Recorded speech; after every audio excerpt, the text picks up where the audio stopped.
दोस्तों, आप लोगों ने न्यूज़ में अक्सर ये सुना होगा भारत की जीडीपी के बारे में। तो आज जीडीपी क्या है, ये बिल्कुल आसान भाषा में, आसान शब्दों में और उदाहरण के साथ मैं आपको समझाने वाला हूँ। जीडीपी की गिनती किस तरीके से की जाती है, क्योंकि यही जीडीपी तय करती है आपकी जेब में कितने पैसे रहेंगे।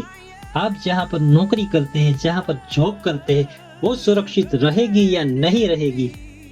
हमारे देश में बाहर के इन्वेस्टर आएंगे या नहीं आएंगे, हमारा देश कितना मजबूत होगा, ये सब यही जीडीपी तय करती है। क्योंकि ये जीडीपी आपसे जुड़ी हुई है, मुझसे जुड़ी हुई है, इसलिए इसको मैं बिल्कुल आपको आसान भाषा में, आसान शब्दों में और उदाहरण के साथ समझाने वाला हूँ कि जीडीपी की गिनती किस तरीके से की जाती है और ये जीडीपी आखिर है क्या। ये वीडियो आपने पूरा देख लिया तो आप कहेंगे, अरे ये तो बिल्कुल एक खेल था।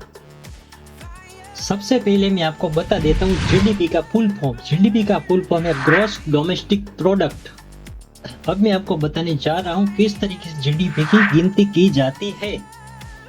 यहाँ पर एग्जाम्पल के तौर पर एक किसान ने गेहूं उगाया, एक फैक्ट्री ने नई नई गाड़ियां बनाई और एक टीचर ने बच्चों को पढ़ाया।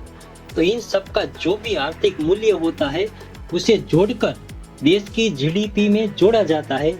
इनसे देश की जीडीपी बनती है। आगे जाके मैं आपको और भी सरल भाषा में समझाऊंगा ताकि आप अच्छी तरीके से समझ सको। अब दोस्तों, यहाँ पर मैं आपको एक एग्जाम्पल के तौर पर बिल्कुल आसान भाषा में समझाने वाला हूँ। सोचिए, अभी भारत एक देश नहीं, भारत एक परिवार है। जैसे हम हमारे परिवार होते हैं इस तरीके से, और इस परिवार में कोई खेती करता है, कोई बिजनेस करता है और कोई नौकरी करता है। तो साल के अंत में जब सबकी कमाई जोड़ दी जाती है तब पता चलता है किसने कितनी कमाई की। मतलब पूरे परिवार ने एक साल में कितना पैसा कमाया, और यही जोड़कर बनने वाली रकम को जीडीपी कहा जाता है। और भारत में 2025 में इस परिवार की कुल कमाई 4.19 ट्रिलियन डॉलर थी। अब मैं दोस्तों आपको एक और एग्जांपल देता हूँ, उनसे आपको शायद और भी बेहतर समझ में आए। भारत एक विशाल फैक्ट्री है। आप मान लीजिए यहाँ अलग अलग मशीनें हैं। एक खेती की मशीन है, एक उद्योग की मशीन है और एक सर्विस की मशीन है। साल भर ये मशीनें चलती रहती है और ढेर सारा काम ये मशीनें करती रहती है और अपनी सेवाएं पैदा करती रहती है।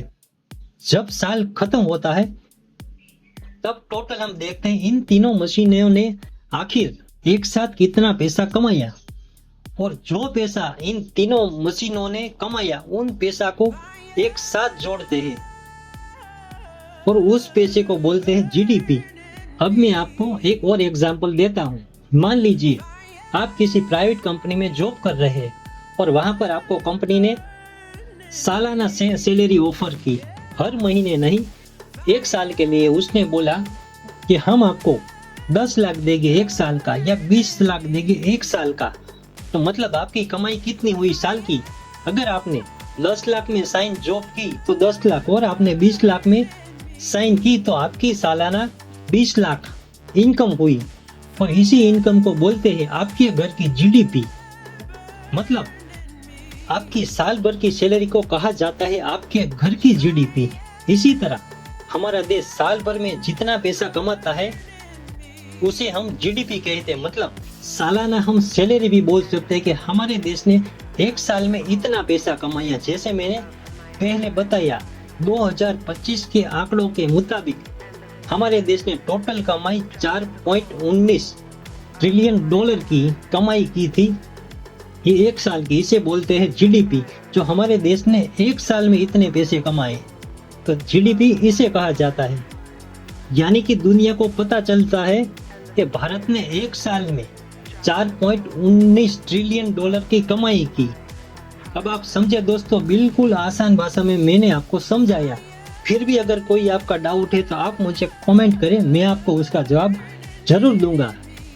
तो दोस्तों, अब जब भी आप न्यूज़ देखो या न्यूज़ पेपर पढ़ो तब उसमें भारत की जीडीपी का टोटल अगर दिखे 4.19 ट्रिलियन डॉलर, तो आप समझ जाना ये सिर्फ एक आंकड़ा नहीं है, बल्कि पूरे देश ने साल भर मेहनत की, उसका हिसाब है। और याद रखो दोस्त, जब देश तरक्की करता है तो हम सबकी तरक्की भी उसके साथ ही होती है, क्योंकि जीडीपी सिर्फ ग्रॉस डोमेस्टिक प्रोडक्ट नहीं है, यह है ग्रेट ड्रीम ऑफ पीपल। तो दोस्तों, अगर आपको ये हमारा वीडियो अच्छा लगा हो तो आप हमारे इस वीडियो को लाइक करें, हमारे चैनल को सब्सक्राइब करें। अगर कोई आपका सवाल हो तो हमें कमेंट करें और इस वीडियो को शेयर करना ना भूलें। और ऐसे ही मजेदार वीडियो लेकर मैं आपके लिए आता रहूंगा।